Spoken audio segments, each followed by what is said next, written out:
This is my bike that I've converted to an e-bike. I'll give you a quick walk around. The bike itself is just, I bought it a few years from Walmart, so it's a fairly cheap bike, but it's worked pretty well.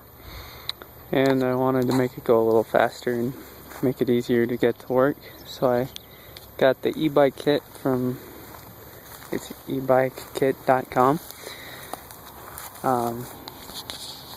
Yeah, and so the layout here, if you look at the hub, that's the most important part. You can get them for the front too. I got one for the rear. And if you do that, it comes with this freewheel, and so that's the only thing you really have to work with.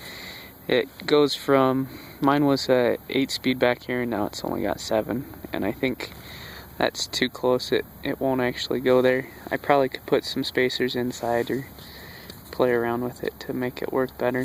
And then it doesn't really go on the top one here. You see, it's scraped that a little bit.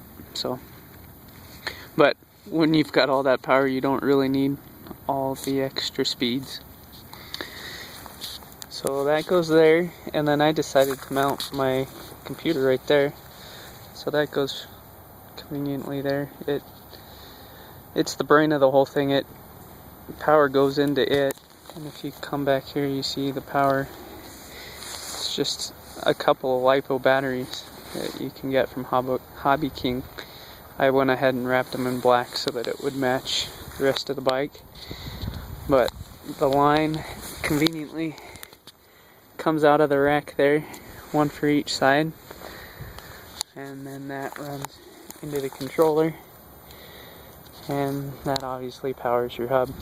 And then the throttle is pretty easy. It just runs right up here. You can see right there.